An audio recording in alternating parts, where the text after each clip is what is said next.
because for first time, this is past that time for sure. Anyway. My name is Valeria, not to be confused with Valeria. Yes, the name of the incestuous family from Game of Thrones. As far as I'm concerned, my parents are not siblings, okay? Yes. And unfortunately, I'm not a Khaleesi, I'm a conservation biologist. Even though, this is a real picture of my mom and my sister, on Christmas, of course. So I can say that I also come from a dysfunctional family. And as Daenerys Targaryen, sometimes I do feel like a chain breaker. Because as a researcher, I investigate how to make conservation fair for everyone. And tonight, I'm here to talk about equity in protected areas. We all love protected areas, right? Like national parks, marine reserves, or even, yes, private lands managed for conservation purposes. If managed properly, protected areas are our best tool to make nature great again. A lot of Trump jokes tonight. Protected areas are very important to mitigate climate change and prevent biodiversity loss. They're important to give people the opportunity to engage with nature. And they're also important to keep the Night King behind the wall. Yes. Kind of like Winterfell Castle, protected areas are open only to a select few.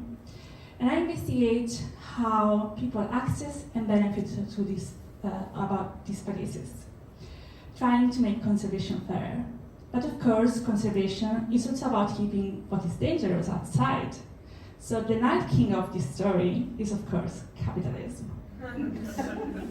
So at this point, you might have figured out that I'm part of a group that Trump doesn't really adore, right? Yes, I'm an immigrant. Yeah, and I have an Italian accent because I come from Rome. So, surprisingly, Rome isn't just the Colosseum. We have lots of parks there too. Unsurprisingly, most of those parks were created due to the fall of the Roman Empire. So as they say, the ruin of some is a blessing for others. Especially if you're looking for a place where to enjoy your panino with mortadella with a view. Well, things here are different, right? Parks here are wild. The first time I went to King's Park, I came face to face with a Dujite, the little monster up there. That's a true story. Everywhere I go in Western Australia, there are all kinds of spiders, snakes, and sharks, and I'm convinced that they're out to get me. Even magpies choose violence. So, as you can see, it's clear that Italians and Australians have different priorities when it comes to experience nature. Australians like their adventures, while Italians appreciate something called safety.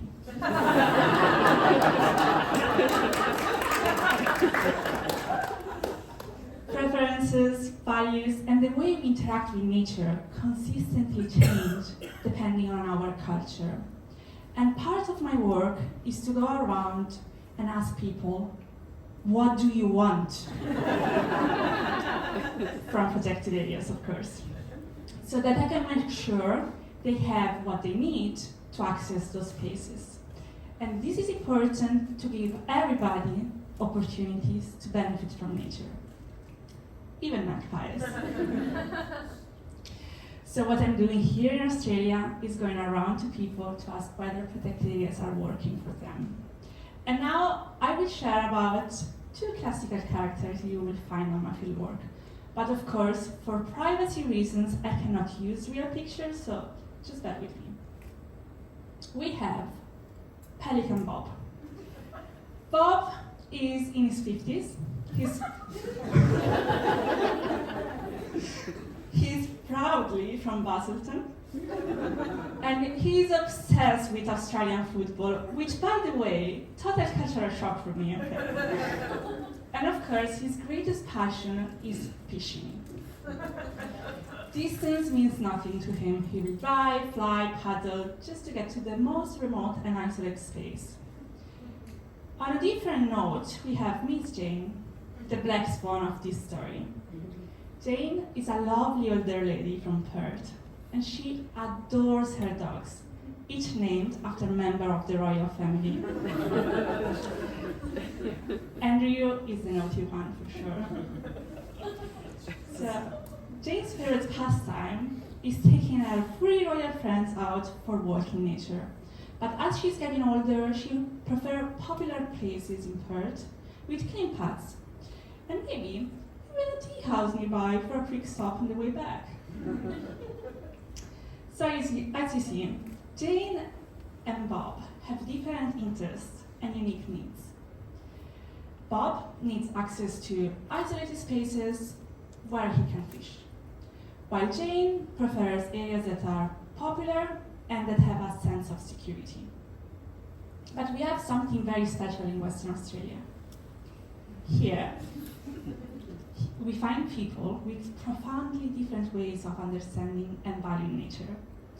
The Aboriginal people of this country, the traditional owners of this land, are here represented with what I believe is one of the most cute animals in Perth, the yellow-tailed black cockatoos.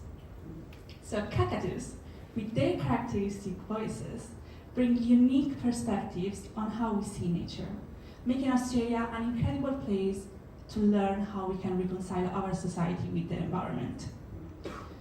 So managing protected areas for pelicans, swan, and cockatoos means understanding their needs, while also respecting the landscapes and the real birds that call those spaces home.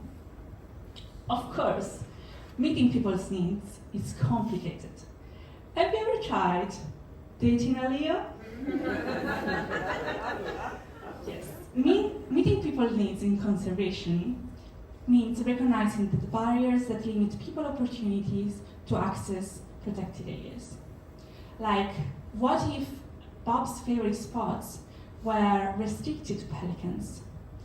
Or what if the areas in which she could bring her dogs were too far for her to drive? Or what if cockatoos' lands became popular among seagulls, and suddenly all economic investments were allocated to make seagulls happy instead? When we truly understand people and the way they interact with nature, we can get rid of all unfair barriers. And this way, we can make protected areas places in which everyone can connect with. Except Leos. The only thing Leos can connect with is their egos.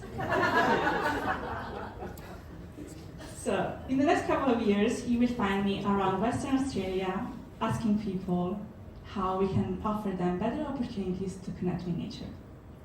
The way I see it, managing the accessibility of protected areas is a powerful tool to create the world we want. A world where we live together and are free to pursue our passions. A world where we are at peace with nature and with each other. And a world where we get a decent ending to Game of Thrones. My name is Valeria Mendez. I am a PhD student at UWA, and unfortunately, I'm a Leo as well.